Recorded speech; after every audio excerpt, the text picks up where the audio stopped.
Okay, I have 12 noon. We've got over 70 folks that have signed in here with more to come. But without further ado, and out of respect for everyone's time, I am Jeff Jensen, Field Coordinator and Program Manager with Trees Forever. And I'm excited to be with you here today. We're going to be talking about pruning your trees and shrubs. We have a nice presentation and program for you. Just a couple of reminders, you should be able to hear and see us, and of course the PowerPoint that you have on the screen there. However, we cannot hear you. And so the way that you can interact with us is through the questions function on your GoToWebinar control or the chat function, either one of the two. And so I'll be monitoring those as we go through the presentation. Feel free to type in a question. At the end, we'll kind of crowdsource some stuff. But with that, I'm going to drop off, and I'd like to introduce our main presenter, Debbie. Good afternoon, everyone. I'm going to turn my camera off so you can't see me, but you'll be able to see my screen. Welcome. Thank you for joining us over your noon hour. We greatly appreciate it. As I said earlier, my name is Debbie Flegel. I'm the Program Manager and Field Coordinator with Trees Forever, located in Central Illinois. So just a little bit about who Trees Forever is. We are a nonprofit organization based in Iowa and Illinois, and our mission is to plant and care for trees in the environment by empowering people, building community, and promoting stewardship. Trees Forever was started in 1989 by volunteers, and since then we've planted nearly 3.5 million trees, mainly throughout Iowa and Illinois, but we also have some national projects as well. We do this with a staff of roughly 20 to 22 people working throughout Iowa and Illinois. And we have participated in national projects, and we are supported by individuals such as yourselves. So now we're going to get into the heart of our presentation and why you all have joined us this afternoon. Why do we prune trees? Well, we prune trees to reduce the risk of failure from dead or weak branches. We prune trees to provide clearance, so they're not hitting us in the head when we're either mowing or walking throughout our yard or down the sidewalk. To reduce shade and wind resistance, to manage tree health, manage flower fruit production, improve aesthetics, improve the structure of a tree, or to save a storm damaged tree. Looking at safety, we want to remove any branches that could cause property damage or that could hurt someone. So whether that's a branch overhanging the sidewalk, branch that's low when you're mowing, or it could fall on something. We also want to remove any branches that could interfere with public safety. So the branches that interfere with the ability to see street signs or street lights or to impair traffic, we want to make sure to remove those branches as well. In pruning trees for our health, we want to develop a strong, stable structure. That is the most important objective for any of our landscape trees. We want to remove any dead or damaged or broken branches. We want to remove any crossing or rubbing branches. And we want to focus on the development of a central leader. What that means is we want to be able to follow the stem from the ground level to clear to the top of the tree, following it up there's one main stem. We do not want these co-dominant branches like we're seeing here in this diagram. We want to ensure that our branches are joined with strong U-shaped angles and remove any weak branches that are joined by V-shaped angles. So we are going to show a quick video here. Hi, I'm Jeff Jensen, Field Coordinator and Program Manager with Trees Forever, and I'm here today at Hazel Acres, and we're going to be doing some pruning out in the orchard. So let's get started. So we're here at Hazel Acres in the orchard, and here's a bush here that we need to get cleaned up. You can see we got some branches laying on the ground there. This is due to some damage that's occurred. So this has had some stems that have been, you can see there, stripped back. And so we're going to cut those all the way back down to the ground and get this particular bush cleaned up looking nice.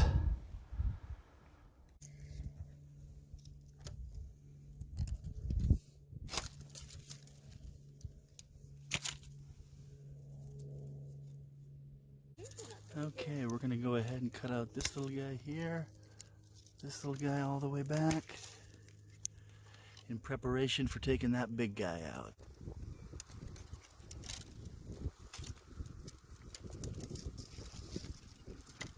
It can sometimes be a struggle to get the loppers in there just right. Always safety first.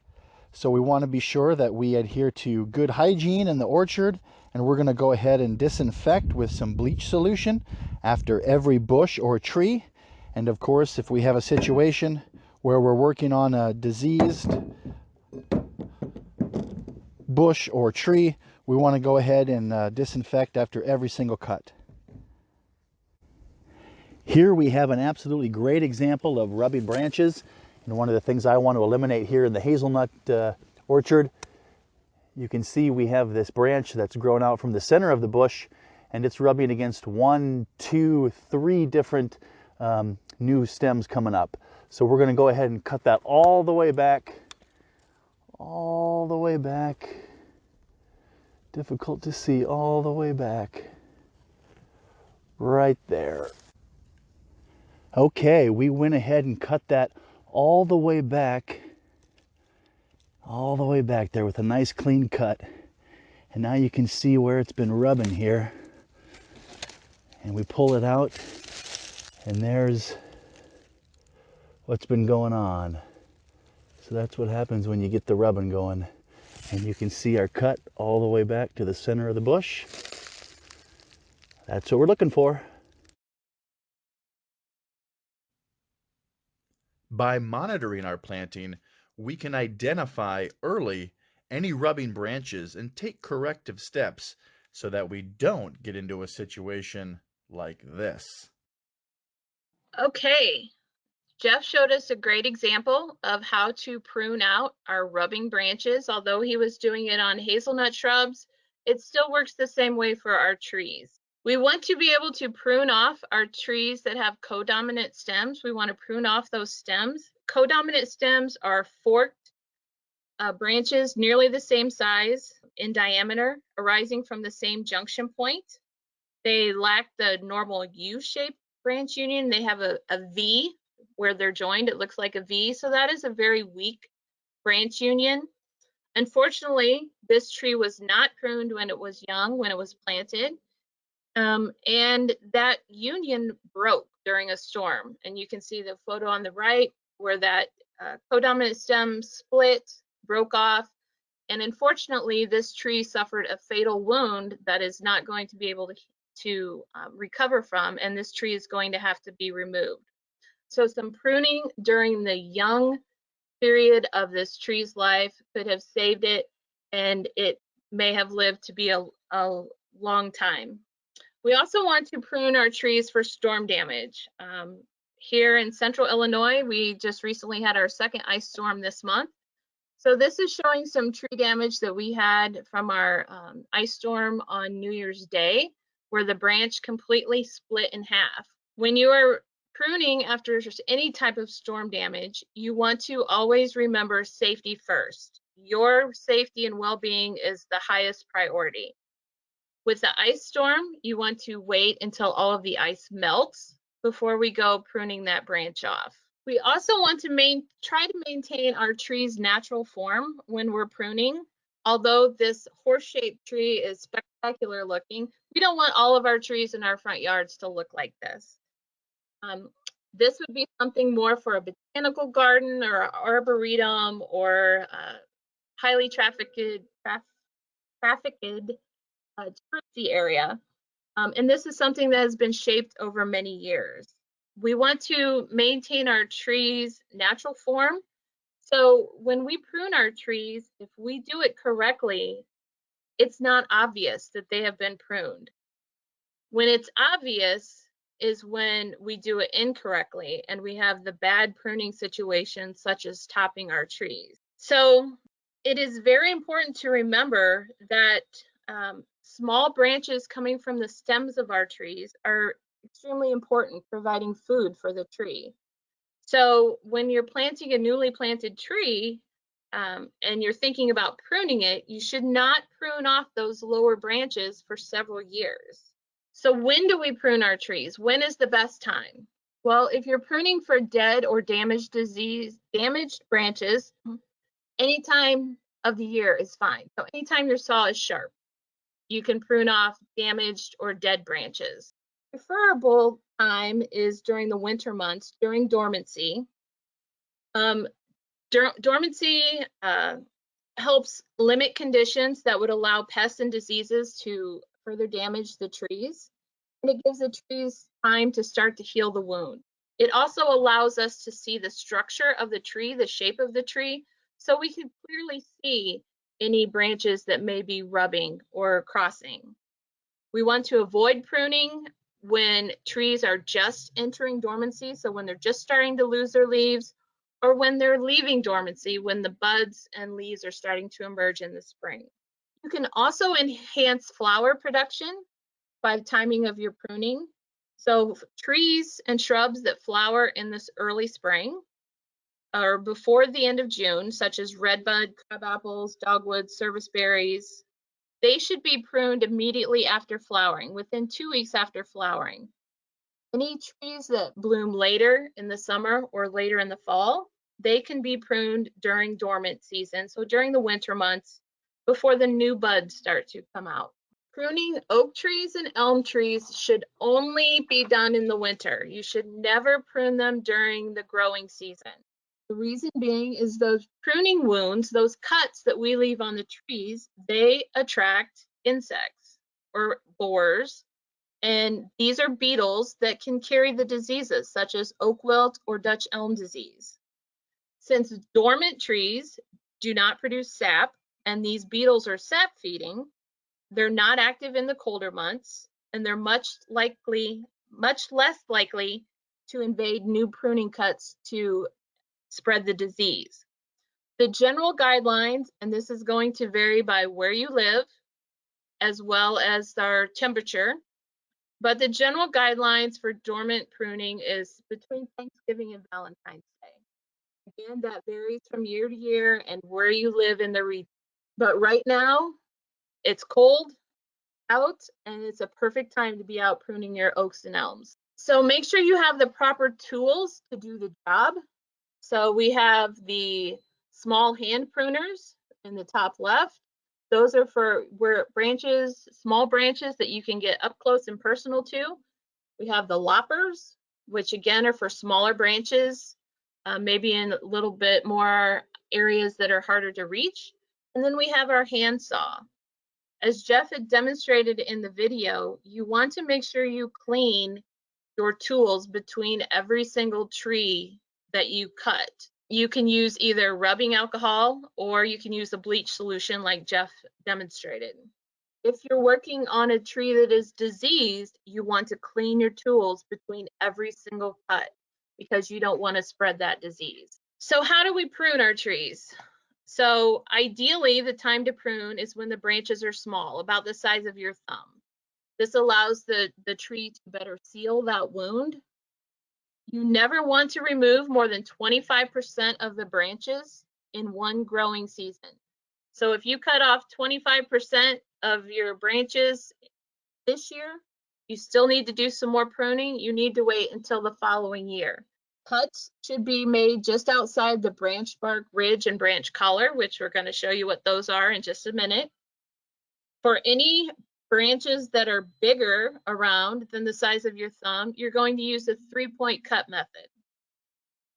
And never, ever, ever use pruning paint or tar on those cuts that you make.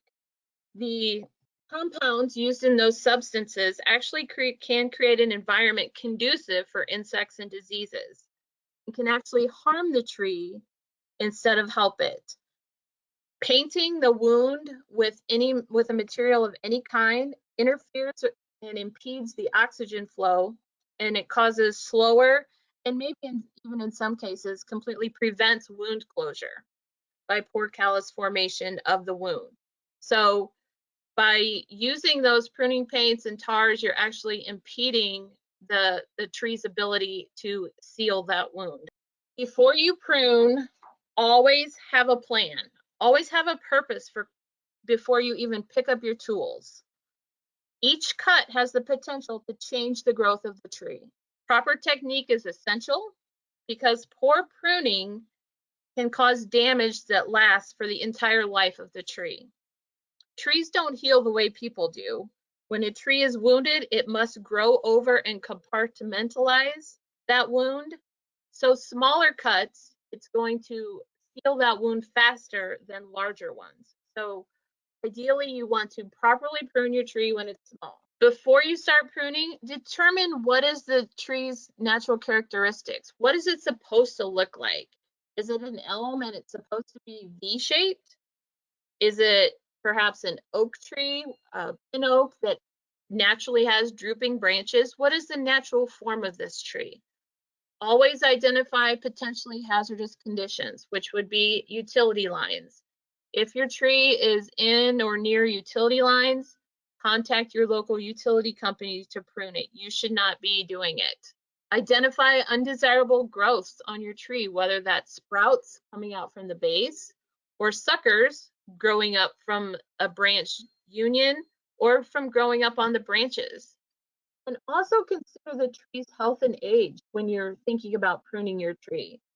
If you have an older tree that's in not so great condition, it may not be able to seal over that wound that you want to make. So take those things into consideration before you start pruning. The basics, again, you want to remove dead branches, damaged branches, diseased branches. You want to remove sprouts coming up from the base. You want to remove suckers. Suckers are branches that are growing vertically on a branch. If you're planting a newly planted tree, you should only prune any dead or damaged branches. You should leave healthy branches alone for the first year. Wait till the second year before you start to prune on a newly planted tree. We want your trees to have long, healthy lives. And to do that, we need to select strong scaffolding branches, which form the structure and architecture of our tree. We want them to be evenly spaced, about 12 to 18 inches apart, so that if you're standing under a tree, you can look up and see the radial symmetry of all of those larger branches. This is a diagram of what happens if you don't prune your tree versus if you do prune your tree. So looking at the far left, it shows at planting. So the tree at the top, at the far left, they just planted it, they stuck it in the ground. They did not prune off any dead or broken branches. You can see there's a few of those.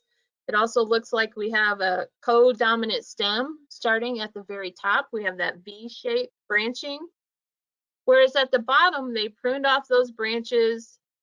They pruned off that potentially co-dominant stem. And so we have a nice, straight, beautifully formed tree. As we progress throughout the years, you can see by the time we get to 8 to 10 years of our tree that has never been pruned, it is full of co-dominant branches. There is not a central leader that you can follow from the base of the tree clear to the top. That tree is going to be very susceptible to storm damage. There's suckers coming out of the base, a lot of co-dominancy going on. Whereas the tree at the bottom, this is the ideal of what we want our trees to look like. They have a strong, straight structure, form. Those scaffolding branches, those main branches are about 12 to 18 inches apart. This tree is going to live a long and healthy life. You can start pruning that tree at the top that has never been pruned, and you can get it to look somewhat close to the one on the bottom, but it's going to take quite a bit of time for that to happen over multiple growing seasons. Because again, remember, we don't want to prune off more than 25% of our branches at any one growing year. So how do we prune? Have a plan. Again, careful planning. If you're cutting a branch that's 1 inch in diameter or less, so the size of your thumb or less, you're going to use a single cut. If you're pruning off a branch that's larger than your thumb, you're going to use a 3-point cut. So here we are, we're looking at the cut. So in the top picture, we're looking at both a dead branch and a living branch. So that branch bark ridge is that area, it has formed a strip of raised bark where the growth of the branch meets the growth of the trunk. Okay, and then the branch collar is that swelling where the branch actually meets the trunk. So when we are pruning, whether it's a dead branch or a living branch, we want to prune just outside that branch collar. We do not want to prune the branch off perpendicular or parallel to the trunk. We want it to be outside that branch collar. So in the bottom photos, you can see if you're pruning a small branch with your hand pruners, you're just outside the branch collar, that swollen area. And if you're doing a larger branch, you're going to use the 3-point cut, where you do your first cut is about 4 to 6 inches away from the branch collar. You're going to cut in about 1 inch from the bottom. Your second cut is going to be a couple inches past that first cut, and you're cutting all the weight of the branch off so that if that branch, the weight tears, it's going to stop at that first cut. And then your third cut is coming back and cutting it right outside the branch collar. You will know that you have pruned successfully in the following growing seasons when you start to see wound wood growing around and over your pruning cuts. When you prune off a branch, it's the shape of the wound should be circular. It should not be oval. It should be in the shape of a circle. There are some ways not to prune, and so topping is the biggest one. You are basically cutting off all of the food source for your tree. You're doing drastic removal of branches and leaves, and the tree has been sheared. In response, the tree is going to send up many weak branches from the ends of those cuts to try to get leaves, to try to develop food. So you are actually very much so stressing out your trees by topping it. If you need your tree pruned, please contact a professional arborist. Never ever top your trees. Another way another pruning method that has happened that should not is tipping. It's just randomly cutting off the tips of your branches at random points. There's no rhyme or reason. It leaves the tree open to pests and diseases and stimulates the tree to put out many, many weak branches at the end of the cut.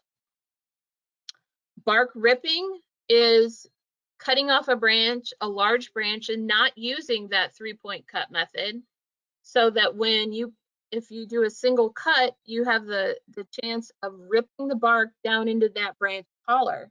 It may cause a wound that the tree may not be able to heal. Flush cutting is cutting right through the branch collar, not cutting outside of it like you should. Again, shape the wound is more oval shaped, so that's incorrect. And again, it may cause the tree may not be able to heal that wound. And then stub cutting is leaving just little stubs at the end of when you cut off a branch, leaving stubs. Again, that prevents the tree from sealing off that wound. So we're going to have Brad show us how to do the 3-point cut. Hi, I'm Brad Riphagen, Field Coordinator in Jefferson, Iowa area. I work with Trees Forever, and I do deliver the programs for Trees Forever in Southwest Iowa. And today I'm going to talk to you about how to prune a tree using the 3-cut method.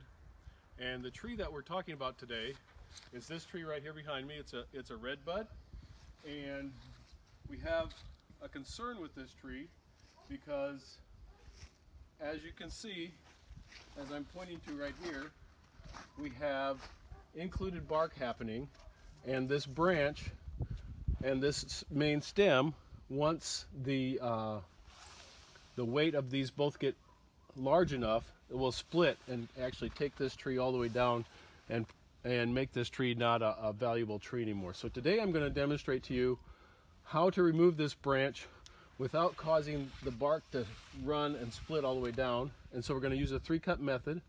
I'm going to first cut here under this underside of the branch for about 1 inch in. Then I'm going to cut above that to remove the weight. And then my third cut will be here to remove this stump that I will be leaving. Start cutting, doing my first cut here. So what I have here is a hand saw. This is what would probably be the best tool for this purpose. So I'm going to make this cut underneath this branch to about that point and then stop. And now I'm going to move to the top about 1 inch further out than what the branch is. And the reason I'm doing this is so that when this branch is cut off, the weight as it falls off will not tear out this bark down below. As you can see, I have a notched branch right there, cut off quite easily. My third cut now is going to be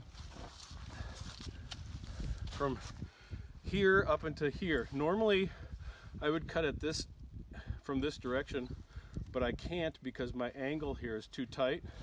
So what I'm going to do is cut from below up into this area at kind of a nice gradual angle into this crotch so that my tree can have a small wound and in a couple of years seal that wound over.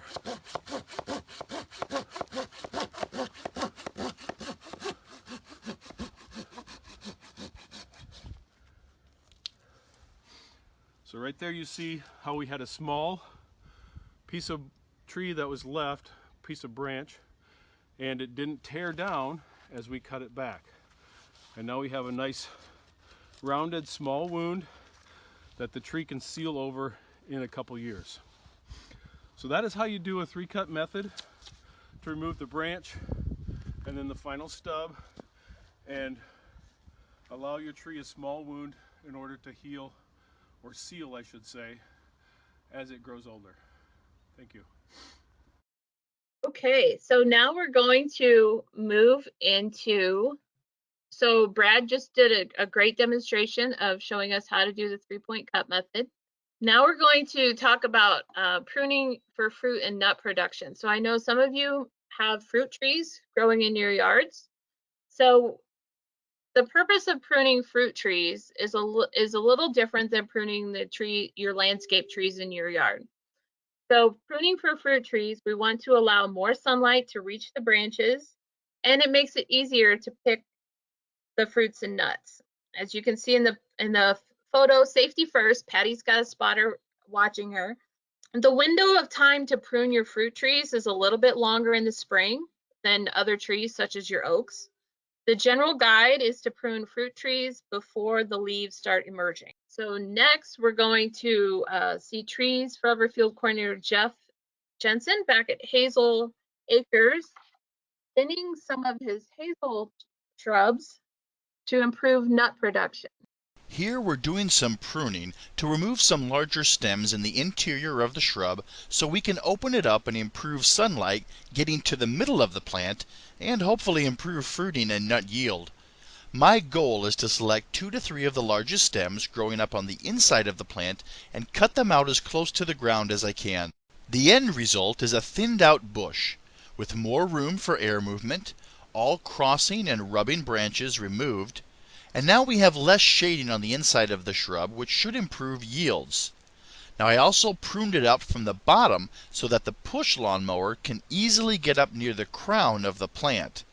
Now you can see that some of these stems are roughly 2 to 4 inches in diameter, so relatively large, and I did remove more than 2 to 3 main stems. There was quite a few crossing and rubbing branches that just had to be removed. A note on the timing of this pruning. It may be tempting to get out into the orchard during the late fall or winter, during the slow period of the season, to get your pruning work done. However, the ideal time to prune is in the spring after pollination, so that you don't remove all the male catkins that'll pollinate your female flowers in the spring. Okay, so we're moving on to how you prune your fruit trees. So ideally you want to train your small fruit trees instead of cutting on them. There are two growing methods for pruning your fruit trees. One is the open center or vase model, where the branches grow outward and upward with a low center trunk. It looks like an upside down cone. Peaches, apricots, nectarines, and plums do well with this type of pruning. The others is a central leader where you have a main stem and you prune it so that the branches grow as straight, as horizontal as possible, where you have multiple layers of horizontal branches. And fruit trees like apples, cherries, pears, and plums do best with this technique.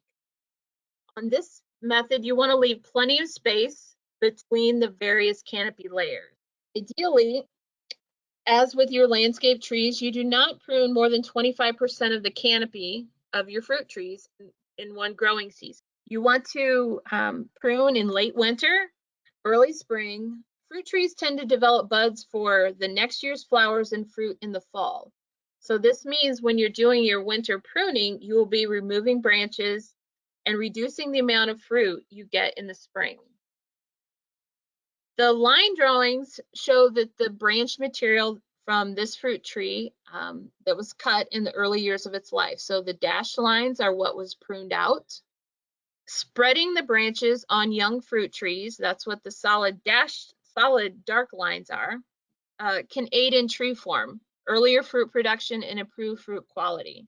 By the branches growing in the upright position, the branches tend to be more vegetative and unfruitful for longer periods of time than those growing in the more horizontal position. So this training technique to get your branches for fruit trees to grow in a more horizontal position needs to start when the tree is very young.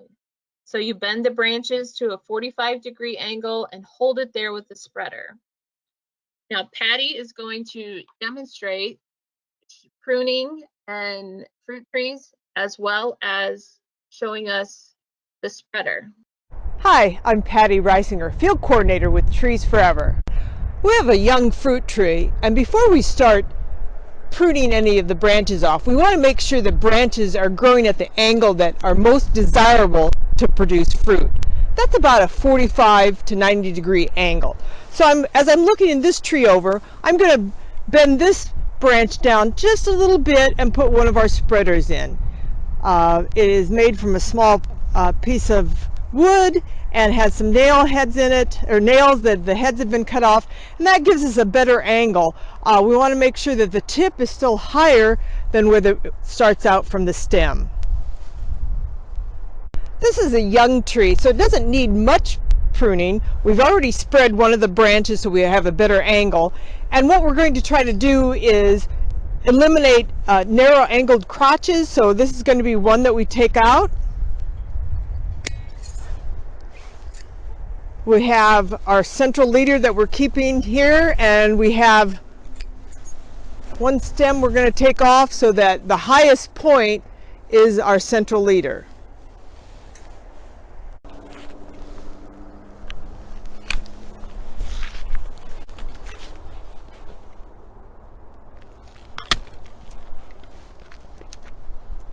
To finish up my pruning on this young tree, I'm going to prune out this branch. It's close to another one. We want to make sure there's good airflow, and I want to make sure that the central leader remains the highest one. So I'm going to prune off this branch about here. Okay, so we're going to show, so this is that larger tree that Patty was pruning.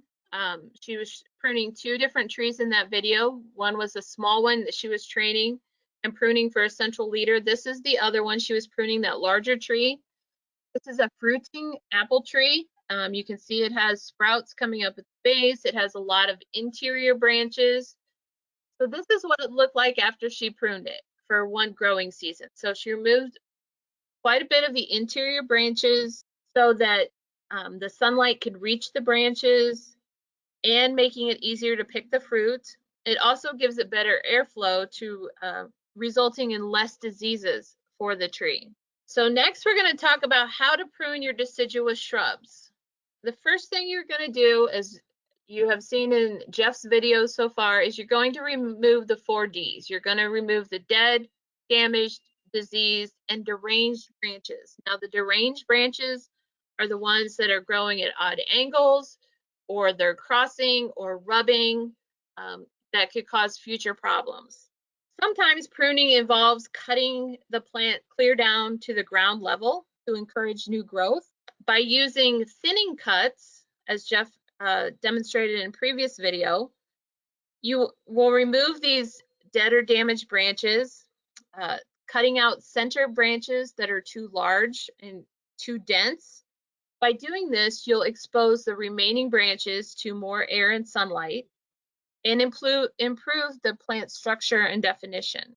So with shrubs, with plants that have their buds arranged alternately, that means they are arranged in the stair-step pattern.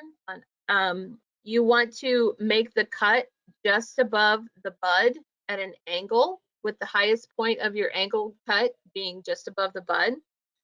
If you are pruning a branch that the buds are opposite, directly across from each other, then you're going to cut a flat cut at a right angle to the stem. Every year, you're going to remove up to 1/3 of the largest and oldest stems out of your shrub. And for shrubs that have multiple stems that are cane-like, these could be like Spirea or Forsythia. You can rejuvenate them by cutting them all down as close to the ground as possible. It may be, the flowers may be sacrificed by bringing the plants back to the normal size, but this technique works for plants that are overgrown. They will rejuvenate new growth, and they will look like brand new plantings, full and natural shaped. Next, I'd like to show you how to completely cut out a shrub or bush. This could be done for several reasons. For example, the bush may be planted too close to the house or building and simply needs to be removed. Alternatively, sometimes we want to reinvigorate the plant, so we cut it down to the ground to stimulate new and vigorous growth. Another reason to completely remove the top growth of a shrub might be to clone a desirable plant. In this particular example, I want to clone this mother plant. So I'm cutting the shrub all the way to the ground. The plant will respond by sending up new shoots the following spring, which I can then mound layer and make into clones of the mother plant, thus expanding the number of plants I have. In the case of removing a shrub permanently, I would follow up immediately after cutting the stems with some sort of stump killer, applying it to the outside edge of the stumps. Okay, so that was Jeff demonstrating how you completely cut off a shrub at the ground level and just letting it grow, and it will rejuvenate the following year. We hope that this webinar has provided you with some basic information that will allow you to feel comfortable using your tools to go out and prune your trees. But if you feel the job is too big for you, contact a certified arborist. We don't want you to be like this man in the photo where he's sitting on the branch that he's trying to cut off the tree. If it's more than you are comfortable with, contact a professional. And you can find those professionals online. In Illinois, you can contact the Illinois Arborist Association, and you can type in your zip code and find an arborist near you. Same thing with the International Society of Arboriculture. Wherever you are located within the country, you can type in your zip code, and arborists near you will show up, and you just contact them to properly prune your trees. We want to encourage safety as the biggest priority. We also have some, we want to promote our Trees Forever Tree Keepers virtual classes. We have 2 classes coming up, a series in March and a series in July. So the registration will be available on our website, which is treesforever.org. It is not there right now, so be watching for that in the next couple of weeks. Registration will be open. You will need to attend all 3 classes in a series. And you will learn about tree identification and biology, proper planting and maintenance, benefits of trees, urban and community tree issues, as well as volunteer recruitment and engaging. So you could become a Trees Forever tree keeper, just like these wonderful folks. So with that, we thank you for joining our webinar. Here's our contact information. And I just wanted to point out that pruning your trees for safety, although this is not the way we want our tree, we don't want our trees to look like Pac-Man. But this tree is pruned this way due to it being planted in the wrong place under the power lines. It got too large, so the utility company prunes it. If you have utility lines near your trees, make sure you are contacting your utility company to do the pruning.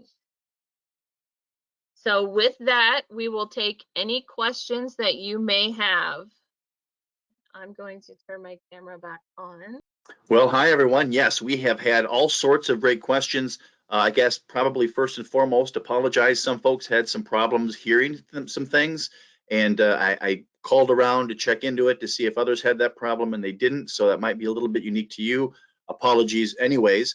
And just to point out that this was recorded, so you should be able to come back and see it in our library.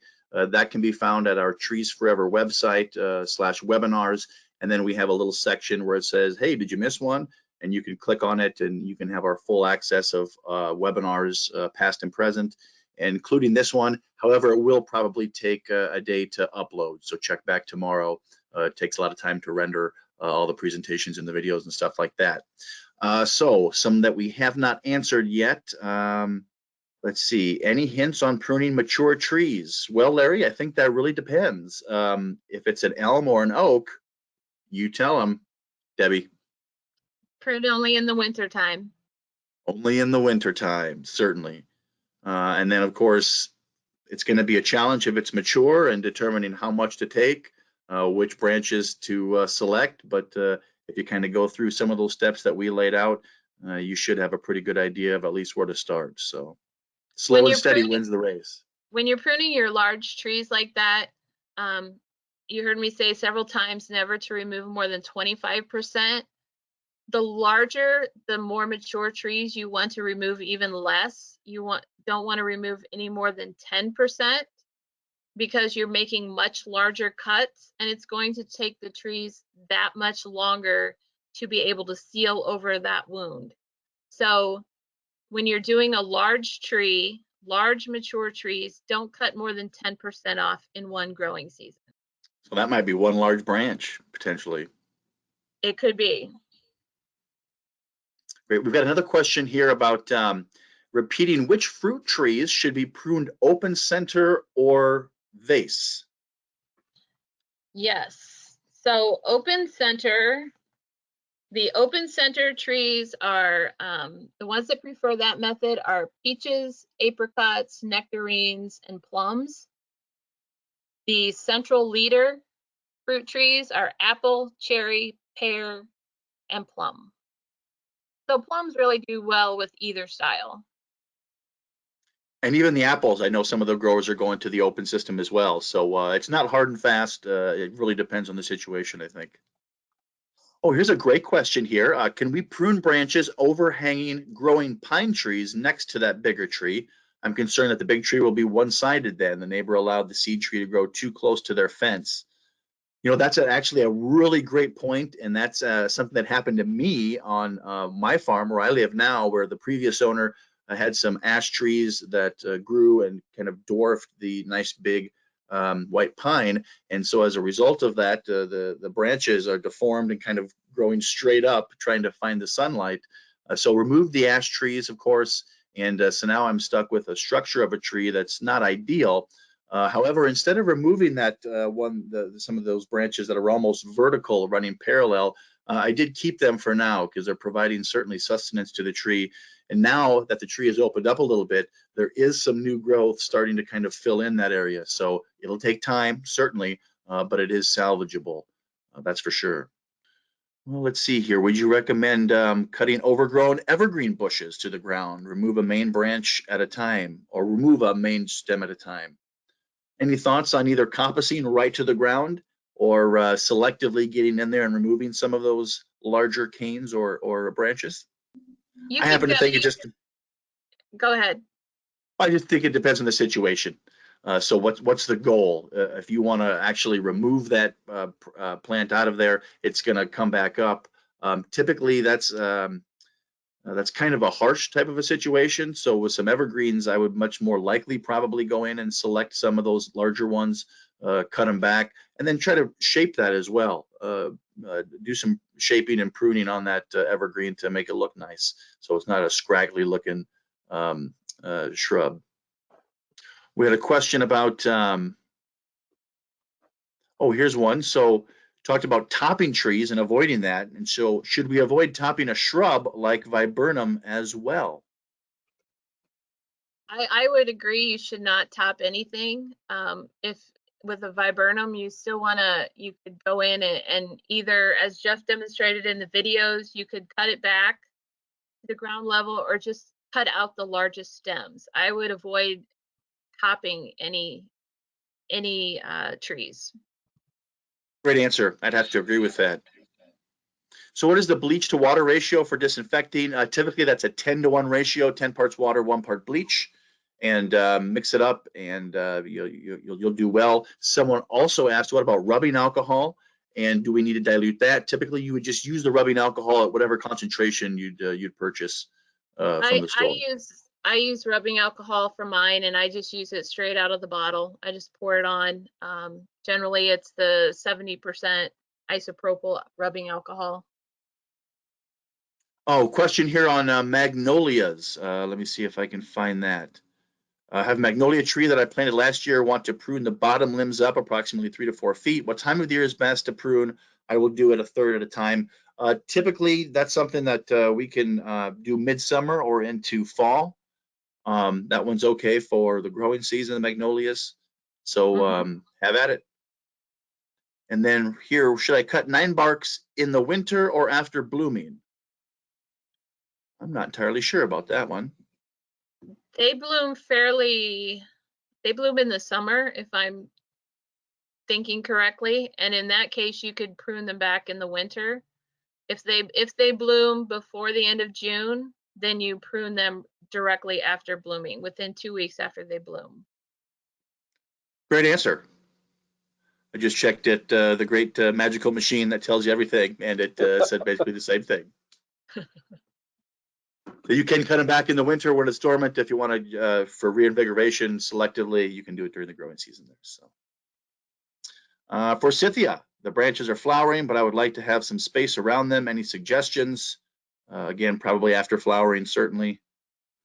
Okay, so what can I do for a black cherry tree that has significant deer rub damage to the main trunk? The tree is 5 years old. That's a great question, and a real common one in Iowa, where we have plenty of deer, and Illinois, I imagine as well, Debbie. I'm sure you're not spared from the damage of the deer. So keep in mind, this is on the trunk where it looks like the deer has been rubbing up and down with the horns, and so probably shredding that bark and causing some damage. Just under the bark is the cambium layer, where we have nutrients flowing. So depending on how much of that has been damaged, that's probably going to be a candidate for removal. It's going to be extremely difficult for that tree to overcome some serious rubbing if it's around a good percentage of that tree. And even if it does, it's going to be structurally deficient for the inferior, I should say, for the rest of its life. So some different ways that we could eliminate that. Certainly we can cage all of our trees. That's not always possible. And so for other remedies on how to keep deer out of trees, I suggest Googling it, because there are all sorts of things, from Irish soaps, Irish spring soap, to cayenne pepper, to egg solutions, but to rebar. Yeah. to rebar. So, and report back. Let us know how that works. Yeah, it honestly depends on how much damage has already happened. But one thing that we have learned over the years is if a tree, or if a deer has started rubbing on that tree, they will come back to that same tree in following years. So if you remove that tree, they will just go to another one and start rubbing on it. So that's up to you. Again, depends on how much damage has already occurred on that tree, whether or not it would be a candidate for removal. Okay, let's see here. We have one about the shape of a Forsythia. They'd like to see the shape of the Forsythia grow straighter. Is that okay, or should the branches be allowed to be growing in a flowing fashion, as it were?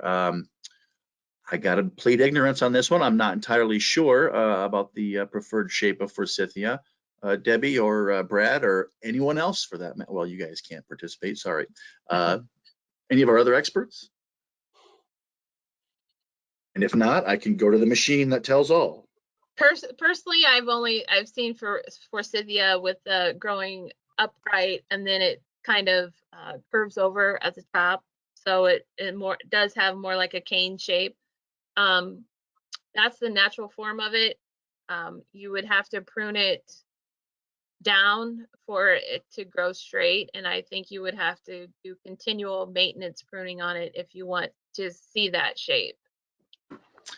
We got time for just a couple of more. Out of respect for everyone's time, we'll try to wrap up by 1 o'clock here. Let's see. Ask about we did the Forsythia one, 5 years old for the black cherry. Cedar rust. What can I do for a tree that has cedar rust? I've removed nearly all red cedars on my property, but I'm still seeing cedar rust. Well, unfortunately, you might have removed all the red cedar from your property, but my guess is they're still in the neighborhood. And so that's going to be extremely difficult to get away from. Any suggestions from our arborists, Brad, Debbie, on anything to work with there? No, there's cedar are everywhere. Looks like we're gonna have to live with that one just a little bit. What else do we have here? Oh, here's one I missed. I have a cypress on a standard. How do I prune it? The undergrowth is always brown. Interesting. Yeah. Well, I think you stumped the experts. So Well, do the best that you can utilizing the rules that we put in place, which are more guidelines, as it were. So Yeah, I have a cypress of my own that I take care of at my parents' house, and I prune it religiously, and now I'm pruning it for clearance so that when we mow, you don't get smacked in the head with a branch. But yeah, just I follow the rules of pruning and don't remove more than 25%. one more. Do pears do best with center leader or leader method?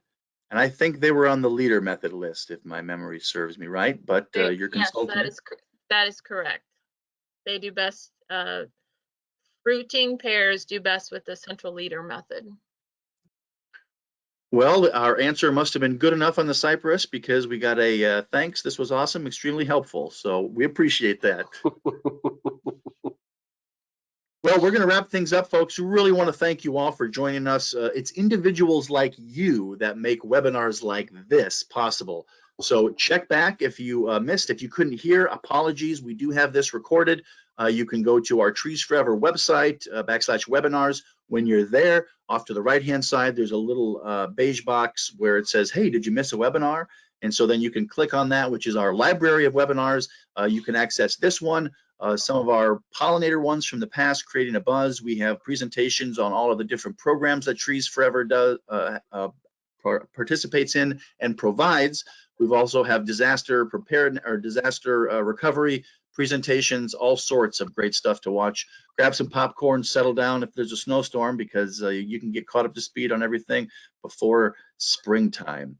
Thanks, and stay tuned. Yeah, there's plenty more webinars coming. And if you have any additional questions, our emails are available still or on the website. Shoot one of us an email if you have any questions that didn't get answered, and we'll get back to you. Have a great day, everyone. Bye.